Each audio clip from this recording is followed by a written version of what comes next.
Ghosts from the Machines. Technocracy Bulletin, published March 29th, 2026.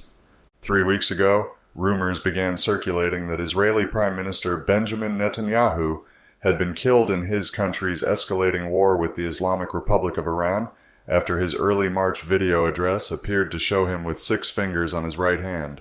Various proof-of-life videos followed purporting to show him alive, but gave us a further cascade of alleged anomalies. Coffee foam that remains unchanged after he takes a sip, a jacket pocket that snaps back too cleanly, a wedding ring that flickers in and out of existence, an extra ear canal, a stuttering shirt sleeve. Meanwhile, claims about the provenance of footage for the Jerusalem cafe setting and for the cabinet meeting offer some potential origin of source material with which AI might have generated some of the above videos. Perhaps to his own surprise, Netanyahu's son, Yair, provided additional fuel for these speculations when, on March 8th, he abruptly stopped posting on X for a period of 7 days. Unusual behavior for a user with more than 100,000 posts since starting his account in June 2017, and a period of inactivity matching the Jewish mourning tradition of sitting Shiva. While internet sleuths offer compelling observations, these might yet remain artifacts of compression, motion blur, camera settings, or simple misperception. Even the invocation of AI detection tools, reporting high likelihood scores, offers little firm ground, given their well-documented instability and susceptibility to false positives, as when one reportedly flagged the Gettysburg Address as AI-generated. Our own opinion, then, remains only a posture, agnostic, provisional, and contingent on the emergence of verifiable, high-fidelity evidence that has not yet materialized. However, the question of whether Netanyahu died represents not just a factual inquiry, but a case study in epistemic collapse. Viewers dissect frames for anomalies, while counterarguments invoke compression artifacts, camera limitations, and the human tendency to over-interpret ambiguous visuals. Each attempt at proof generates a corresponding wave of skepticism, and each attempt at debunking feeds the cycle further. The result is not consensus, but fragmentation, with even relatively sophisticated observers arriving at an agnostic position. That the available evidence, whether authentic or artificial, no longer carries sufficient authority to settle the question. In this telling, the most significant development is not the status of the man himself, but the apparent erosion of any shared standard by which such a status could be conclusively determined. Understanding that, the risks exposed by this episode extend well beyond Netanyahu and into the structural stability of the media ecosystem itself. In the near term, the proliferation of plausible synthetic media accelerates the erosion of public trust, any more of which the U.S. certainly can't afford, particularly when authoritative confirmation is delayed, fragmented, or perceived as unreliable. Over the longer horizon, the implications grow more severe. As we've been warned since 2018, and particularly during the 2020 and 2024 presidential election cycles, electoral systems have become increasingly vulnerable to deepfakes and coordinated misinformation campaigns, besides those embodied in political campaigns themselves, that is, while the unchecked expansion of AI infrastructure introduces parallel governance challenges, from environmental strain driven by data center resource consumption to the absence of clear regulatory boundaries. What emerges is not a single point of failure, but a layered vulnerability, informational, political, and material, whose effects compound over time. Interestingly, these increasing vulnerabilities to the political sphere from AI-generated content come paired with recent pushes to integrate AI more directly into governance. In January 2025, U.S. President Donald Trump launched a sweeping restructuring of the federal government through a series of executive orders aimed at reversing prior policies, freezing hiring, mandating a return to in-person work for federal employees, withdrawing from international agreements, and initiating workforce reductions under the so-called Department of Government Efficiency, DOGE, an advisory board instead of an official U.S. government department established by Congress. Central to this effort was the accelerated adoption of AI-driven algorithmic governance, promising increased efficiency, but also raising profound concerns. As government functions become dependent on data systems and private sector infrastructure, power shifts toward tech firms, institutional capacity within the state erodes, and decision-making risks being automated beyond meaningful oversight. Early examples, such as algorithmic tools overriding medical judgments, suggested both practical harms and systemic vulnerabilities, while the broader trajectory points toward a deepening fusion of state and corporate power, that is, fascism, potential displacement of large portions of the federal workforce, and even speculative futures in which digitally governed network states challenge traditional democracy. In this light, the transition is less a technical upgrade than a structural transformation toward technocracy, also apparent in other initiatives of the second Trump administration, as we outlined in a bulletin last year, with long-term implications for accountability, sovereignty, and democratic governance. Moreover, such a transition to algorithmic governance may only introduce further dimensions of dishonesty into modern political life. Terence J. Sanowski's Large Language Models and the Reverse Turing Test, 2023, argues that modern large language models, LLMs, represent a major advance in generating human-like text, but also expose a critical weakness: their inherent tendency to produce false or misleading information with confidence. Because they rely on statistical pattern prediction rather than grounded knowledge, they can fabricate facts or reasoning without detecting errors. Rather than possessing true understanding, LLMs operate by predicting likely word sequences based on statistical patterns in their training data. This means they can generate outputs that are fluent, coherent, and persuasive even when they are factually incorrect, a phenomenon often described as hallucination. Drawing on parallels to neuroscience, Sanowski emphasizes that LLMs lack grounding in the real world.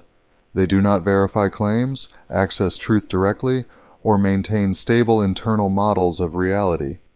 Instead, they assemble plausible responses, which can include fabricated citations, incorrect reasoning, or invented facts, especially when prompted beyond the limits of their training. This, of course, creates practical risks in domains like medicine, law, and education, where confident but incorrect outputs can mislead users who assume reliability based on linguistic fluency. Accordingly, the danger of LLMs is not simply that they make mistakes, but that they make them in ways that are difficult to detect. Their outputs exploit human cognitive biases, particularly our tendency to equate articulate language with competence, thereby increasing the likelihood that users will trust and act on erroneous information. While Sanowski's warning concerns the epistemic layer, the reliability of what we are told, then the next question is what happens when that unreliable layer becomes embedded within systems of power and access? That, unfortunately, seems the likely result of algorithmic governance in the context of proposals to expand identity verification laws and the introduction of digital IDs, two converging trends with the potential to transform the internet into a highly controlled, identity-based system. Last year, the U.S. Supreme Court upheld a Texas law requiring websites that host pornographic content to verify users' ages, typically through government IDs or third-party verification, in order to block minors from access. While supporters argued that improved technology makes such checks feasible and comparable to in-person ID requirements, critics warned the law raises serious concerns about privacy, data security, and free speech, with verification systems also risked exposing sensitive personal information and restricting access to legally protected content. The decision set a broad precedent, potentially expanding similar laws nationwide and reshaping how identity verification is enforced across the internet. Since that ruling, 7 more states joined the 18 with existing age verification laws, with California scheduled to introduce its own next year. Here, the U.S. is catching up to other Western nations. Last year, the United Kingdom began requiring all pornographic websites and apps to implement robust age verification measures under its Online Safety Act, replacing simple self-declaration with methods like facial recognition, digital IDs, or banking checks to prevent minors from accessing harmful content. Meanwhile, the European Union has begun implementing an age verification system with digital identity wallets, EUDI wallets, to let users prove they meet age requirements, such as being over 18, through privacy-preserving, cryptographic credentials that avoid sharing full personal data. Currently being piloted across several EU countries, the system is expected to scale as part of a broader rollout of digital identity infrastructure across Europe. As digital IDs become increasingly mandated, businesses and governments will have strong incentives to require them for access to online and even physical spaces, creating a licensed and gated environment. This shift would erode privacy, enable pervasive tracking, and undermine anonymous speech, as users become permanently tied to their real-world identities. Accordingly, without strong legal and technical safeguards, this emerging infrastructure risks locking society into a system of constant surveillance and restricted access to information.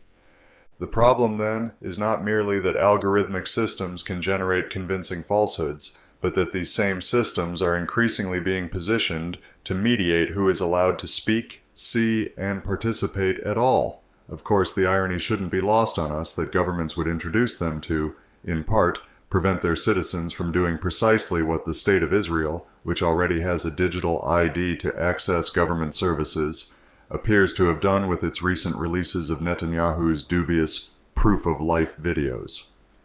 If the 20th century confronted citizens with the problem of propaganda, falsehoods injected into an otherwise legible reality, the 21st increasingly confronts us with something more disorienting, a condition in which reality itself becomes procedurally unstable, not merely distorted but continuously reconstituted through systems that neither guarantee truth nor remain accountable to it.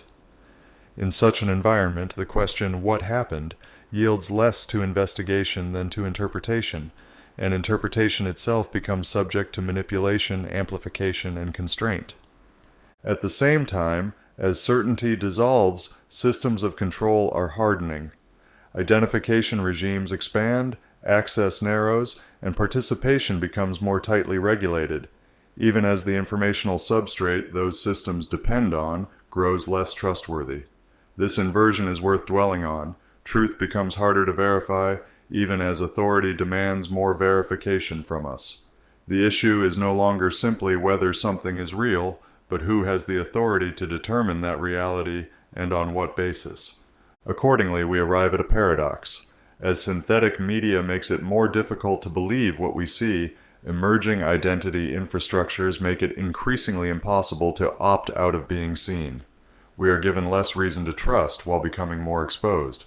The result is not clarity, but enclosure, an environment in which uncertainty about the world coexists with unprecedented certainty about the individual. On one axis, systems generate persuasive but ungrounded information. On the other, systems determine who may speak, what may be seen, and under what conditions. Together, they form a feedback loop in which the erosion of trust justifies greater control, and greater control further centralizes the production and validation of reality. Preserving any semblance of personal liberty under these conditions will require more than technical fixes or regulatory adjustments. It will demand a renewed commitment to the conditions that made truth politically meaningful in the first place, the ability to speak without permission, to access information without credentialing, and to question authority without being absorbed into its systems. Without such commitments, we risk arriving at a future in which everything is verified, nothing is trusted, and the distinction between reality and its simulation ceases to matter, not because it has been resolved, but because it has been rendered irrelevant. In that world, it no longer matters what's true, but what we're allowed to see and believed. The most important question becomes not what happened, but who has the power to decide what counts as having happened? And, within the framework of algorithmic governance, whether that power remains the responsibility of any human beings, let alone accountable to anyone or anything at all, besides the spirit in which this system has been designed.